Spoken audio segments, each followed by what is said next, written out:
ইসলামী আইনজীবী পরিষদ কর্তৃক আয়োজিত আজকের এই তাদের কেন্দ্রীয় সম্মেলনে উপস্থিত সংগ্রামী সভাপতি, উপস্থিত আজকের প্রধান অতিথি, এদেশের মাটি মানুষের নেতা, মজলুম মানুষের নেতা, সাম্য মানবিক মর্যাদা ন্যায় বিচার প্রতিষ্ঠার অতন্ত্র প্রহরী হযরত পীর সাহেব হুজুর চরমোনাই।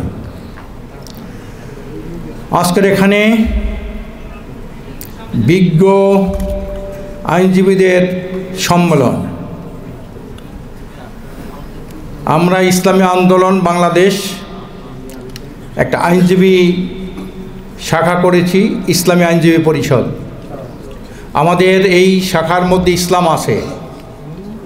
আমরা মৌলিকভাবে যে কথাটাকে জাতির সামনে তুলে ধরতে চাই, বিচার অঙ্গনে যে পরিবর্তন আনতে চাই, তা হলো মানবরচিত আইন এবং ইসলামী আইনের পার্থক্যটা কী। আমরা মানবরচিত আইন দেখেছি, আমরা গ্রিক ল দেখেছি, রোমান ল দেখেছি, ব্রিটিশ ল দেখছি, কিন্তু এই লর মাধ্যমে মানুষের মানবতার কোনো মুক্তি আসছে বলে ইতিহাস আমাদের জানা নেই। আজকের আমেরিকা কোন আইনে চলে, ভারত কোন আইনে চলে, শেখ হাসিনা কোন আইনে চলতো, এইভাবে একজন রাষ্ট্রনায়ককে এইভাবে স্বৈরাচার বানায়, স্বেচ্ছাচার বানায়, ফ্যাসিস্ট বানায়। আজকে ইসরায়েলকে সারা দুনিয়ার অধিকাংশ রাষ্ট্র যেখানে তার বিপক্ষে কথা বলছে, আমেরিকা ইসরায়েলকে এই নিরীহ শিশু, নারী, বৃদ্ধ মানুষকে হত্যা করার জন্যে হাজার হাজার কোটি ডলার অস্ত্র সরবরাহ করছে। এই আমেরিকা কোন আইনে চলছে বলেন? ভারত যেখানে বহুত্ববাদী একটা দল, বহুত্ববাদী একটা দেশ, সেখানে ভারতবর্ষ স্বাধীনতার সংগ্রামে মুসলমানদের বিশাল অবদান ছিল।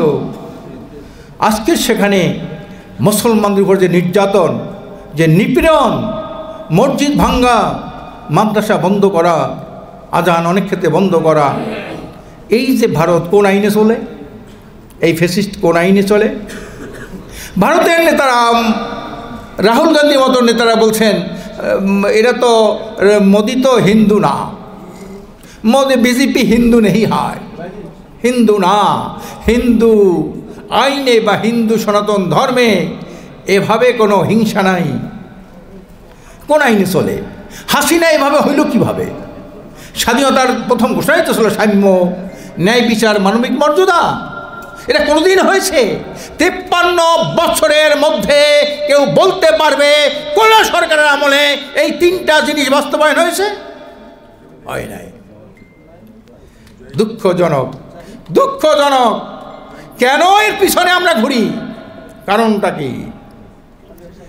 আজকের আমি গর্বিত, শেরে বাংলাকে ফজল হক একজন স্বনামধন্য আইনজীবী, তার বাড়ির পাশে আমার বাড়ি হয়েছে, বাড়ি হওয়ার কারণে আমি স্বনামধন্য।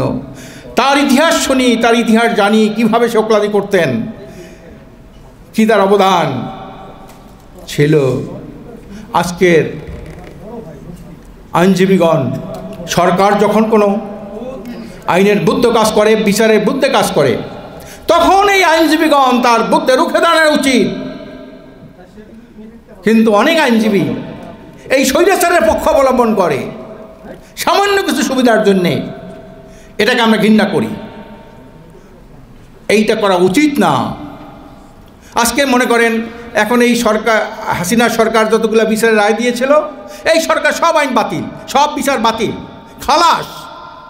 আবার যারা আসবে পরবর্তীতে এভাবে রাজারা শাস্তি দেবে, ওগুলো আবার বাতিল করবে। এই যে লুকোচুরি খেলা, বিচারের নামে প্রহসন, এইটা একটা দেশের, একটা স্বাধীন সার্বভৌমত্ব দেশের আত্মমর্যাদা একটা জাতির কাছে এটা কখনো গ্রহণযোগ্য হতে পারে না। এই জন্য আমরা বলবো যে মানবরচিত আইনের সাথে সাথে ইসলামী আইন যদি বাস্তবায়ন না হয়, ইসলামী আইন সর্বকালের সর্বশ্রেষ্ঠ আইন। আপনি দেখেন, সর্বোচ্চ আদালতে ফাঁসি হইল, প্রেসিডেন্ট তাকে মাফ করে দিল, কত একটা অমানবিক রায় হইল। এটা পারে?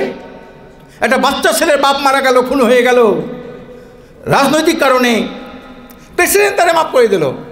ইসলামে এইটা বলে না। ইসলাম যদি ক্ষমা করে, ক্ষমা করতে পারে, অনেক সওয়াব পাবে, কিন্তু তার রক্তপণ দিতে হবে তাকে। আর রক্তপণ যদি সে দিতে বাধ্য না হয়, তখন তার ফাঁসি হবে, মৃত্যুদণ্ড হবে। ইসলামী আইন মাফ করে দিলেন দলীয় বিবেচনায় সেই তাহেরের পোলাকে মাফ করে দিলেন একটা খুনিকে। লজ্জা এটা দেশের, স্বাধীন সার্বভৌম দেশের, এটা লজ্জা আমাদের। এই লজ্জা নিবারণের লক্ষ্যেই ইসলামী আইনজীবী পরিষদ গঠন করা হয়েছে, যে বিচারের ক্ষেত্রে যে অমানবিকতা, বৈষম্য, আজকে সিনহার বিরুদ্ধে দুর্নীতির মামলা হয়, সত্য মিথ্যা পরে দুর্নীতি মামলা আসছে তো। এর আগেও তো একজন জাস্টিস ফজলুর রহমানের বিরুদ্ধে একটা দুর্নীতির মামলা আছে। এক্ষেত্রে যদি থাকে সর্বোচ্চ আদালতে সর্বোচ্চ ব্যক্তির বিরুদ্ধে যদি এই ধরনের আচরণ আসে, এটা আমার দেশের জন্য কলঙ্ক, নূতন প্রজন্মের জন্য কলঙ্ক, আমাদের আইনের জন্য কলঙ্ক, দেশের জন্য কলঙ্ক, সংবিধানের জন্য কলঙ্ক। কাজে এই জন্যে বিজ্ঞ আইনজীবীদেরকে আমরা বলবো, এই আইন পেশার সাথে সাথে এই সমাজ পরিবর্তনের জন্যে এই মানবরচিত আইনের বিকল্প হিসাবে আল্লাহ প্রদত্ত আইন, এইটার প্রতিষ্ঠা একান্ত প্রয়োজন। আমি আরেকটা 1 মিনিটের কথা বলছি। একটা মানুষের আইন রচনা করতে এটা যথেষ্ট না। যেমন আমরা সমকক্ষ, একটা গরুকে পরিচালনা করতে পারে না, একটা পশুকে পরিচালনা করতে পারে না, তার জন্য সুপার পাওয়ারের দরকার।